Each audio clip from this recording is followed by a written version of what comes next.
weekend, actually tonight, at about midnight, my brother, who is a seminarian for the Archdiocese of Indianapolis and has been studying in Rome for the last 2 years and has not been back to the United States in 2 years, comes home to the United States, to my mom and dad's house. And so I am going there, and we have lots of fireworks and lots of, he's a big Chick-fil-A fan, so we have buckets of Chick-fil-A sitting around for him. And we're welcoming him home, and it's very exciting, obviously, to see him again and to welcome him home. And that got me thinking that, at the same time we celebrate the Ascension, with all of the excitement that our family has about getting to see our brother or son again, how much more so God the Father in seeing His Son return to Him. He sent His Son, and in the moment that He sent His Son, He knew that His Son would be crucified, tortured, all those things, and He allows His Son to leave and to go down to earth and spend 33 years.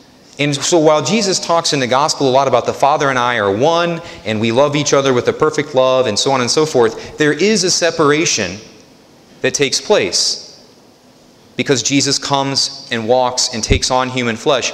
There is a separation between the Father and the Son that can be bridged by love, but there is a separation that is real.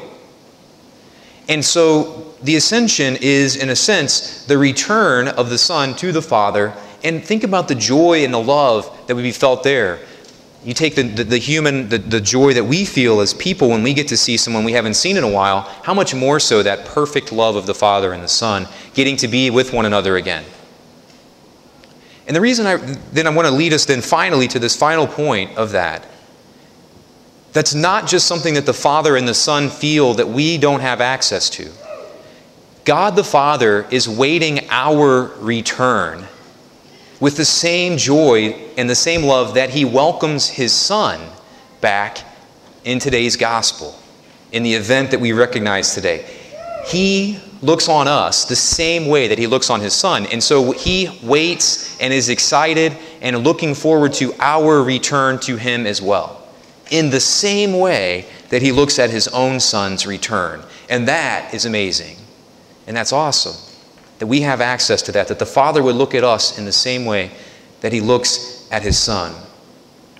And in the same way, I don't often think about this, but I was thinking today about how the fact that even when we return to our Father in prayer, when we pick up a rosary, we pick up the Bible, or we spend some moments in prayer, or we come to Mass, anytime we come back to the Father, He rejoices in that small return to Him that is a piece of that final return. Anytime, do you think, because I don't, I fail at this, when you get down and you get ready to pray or you enter into any sort of prayer experience, do you realize that God the Father is rejoicing at your return to Him?